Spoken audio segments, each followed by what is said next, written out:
Perezida wa Ukraine Volodymyr Zelensky yagiye asaba NATO ndetse n'abambari bayo kuba bashyiraho ikirere cya no-fly zone muri iki gihugu cya Ukraine kugira ngo babuze indege z'Abarusiya kurasa muri Ukraine.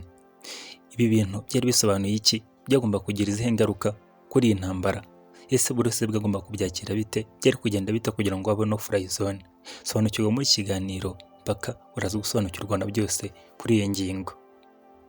Mu buryo busanzwe ikirere cya no-fly zone ni ahantu indege zidashobora kugurukira ndetse zidashobora no kwinjira muri icyo kirere, cyane cyane zikaba indege za gisirikare ariko n'iza gisivili ari igihe ziba zihabujijwe. Iki kirere kikaba gishyirwaho ku bwumvikane bw'ibihugu bitandukanye kandi bigomba kurinda icyo kirere kuba cyakwinjirwamo. Ni ukuvuga muri Ukraine iyo byemezeho na NATO ko hagomba gushyirwaho ikirere cya no-fly zone, ni ukuvuga ko indege zose z'Uburusiya zazaga kurasa muri Ukraine zagombaga kubuzwa kwinjira muri iki kirere ndetse zigahita zihanurwa zikinjira ku butaka bwa Ukraine. Bityo byari bisa naho NATO yinjiye mu ntambara ndetse n'abanyaburayi bose bakaba binjiye mu ntambara kuko bagomba kurinda icyo kirere kandi bakarasa indege z'Uburusiya. N'Uburusiya rero bwagomba kubyakira nk'aho bwatewe kandi bugeraniwe burimo kurwana n'ibihugu byose. Ibi rero bikaba byari kongereza umuriro mu ntambara, bityo intambara igafata henshi ndetse n'Uburusiya bukarasa kuri ibyo bihugu kugira ngo bihangane nayo kuko ibihugu byagombaga kuba biri kuyirasa. Iyi rero yari iraba ari ingingo mbi cyane iyo NATO iza kubyemera kuko byari gusa naho bisembuye intambara ndetse no ku mugaragaro intambara ikaba ishobora no kubamo iya gatatu y'isi. Ikirere cya no-fly zone muri Ukraine rwose cyagombaga kugira umumaro mwiza kuko byari birabuza ko Abarusiya bakomeza kurasa muri Ukraine bakoresheje ibidege byabo n'amadrone yabo yagombaga kurasa muri iki gihugu, ndetse ibi byari guha abaturage umwanya wo kugira ngo bahunge ndetse bikaba n'uburyo bwiza bwo guhunga batari kuraswaho kuko icyo gihe intambara agomba kubera ku butaka hakoreshejwe imodoka bya gisirikare ndetse n'ubundi buryo bwo kuganira ku butaka ariko hadakoreshejwe indege. Byari guhana Volodymyr Zelensky uburyo bwiza bwo kugira ngo hangane n'Uburusiya kuko indege, ibitero by'indege nibyo byamushegeshe cyane ndetse bashegesha na henshi, kandi nabyo burya biranoroshye kurasa henshi ukoresheje indege ndetse n'ibitero byawe bikihuta ukaba ushobora gutwika henshi wifuza gutwika, dore ko Uburusiya bwagiye bukoresha ibimisire ndetse n'ibikomeye cyane nk'amadrone aho zagombaga kurasa ndetse zikanasenyagura aho bifuzaga kurasa nko mu bigo bya gisirikare, mu bigo bicumbikiye abantu barwanya cyangwa bashyigikiye Volodymyr Zelensky n'ahandi hatandukanye, cyane cyane habikwaga intwaro ziturutse mu bihugu bya NATO. Ubu buryo bwa no-fly zone NATO yabwifashishije ahantu hatandukanye, cyane cyane nko mu 1991 kugera muri 2003 mu ntambara yagubendaga mu Kigobe, cyane cyane Iraq yarimo kurwana n'ibihugu bitandukanye nka za Kuwait. Iki kirere hafashwe ingamba yo gushyiraho ikirere cya no-fly zone aho indege za Iraq zari zibujijwe kuguruka muri iki Kigobe. Icyo kirere cyarinzwe na NATO ndetse n'umuryango w'abibumbye. Indege za Iraq zose zazamuka mu kirere zahitaga ziraswa aho intambara yagwanywe ku butaka ndetse ibimodoka bitandukanye n'intwaro zo ku butaka.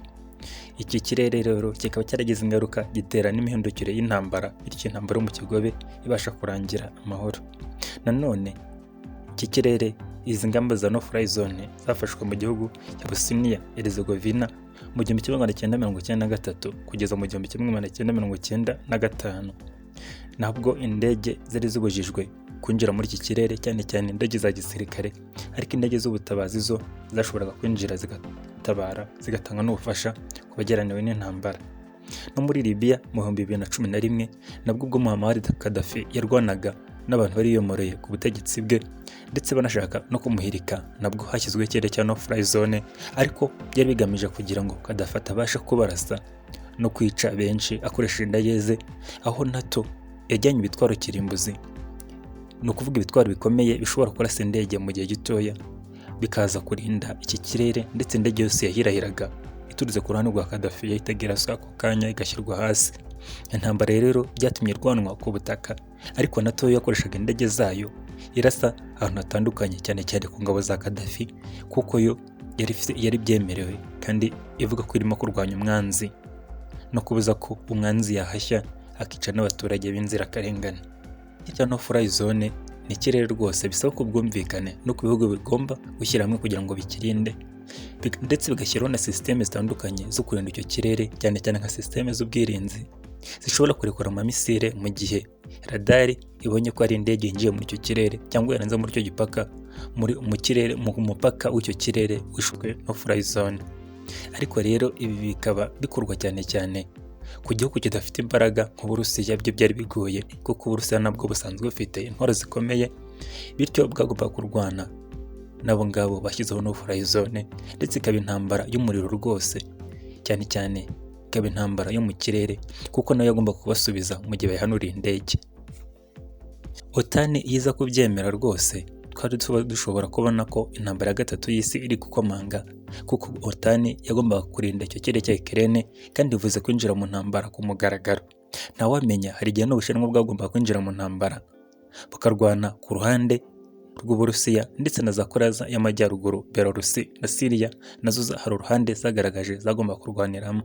Ikirere cya no fly zone ni ikirere rwose bisa, ndetse bakarinda kucyemeza kuko byagomba gutera ingaruka nyinshi zitandukanye, dore ko Abanyaburayi ndetse n'Abanyamerika birinze kurwana n'Uburusiya ku mugaragaro ngo babashe gutera ndetse no guhangana imbunda ku mbunda, isasu ku isasu, ahubwo bakoresheje tekinike yo guha Ukraine intwaro kugira ngo bibashe kwirwanira. Ni nka bya bindi byo kohereza umuntu ukamubwira ukamuha byose, ariko wowe ntiwinjire mu rugamba, ahubwo ukavuga uti nagenda apfe we, ukamufasha mu bundi buryo. Ariko birinze gutanga intwaro, batanze intwaro gusa ariko birinda gutanga umusirikare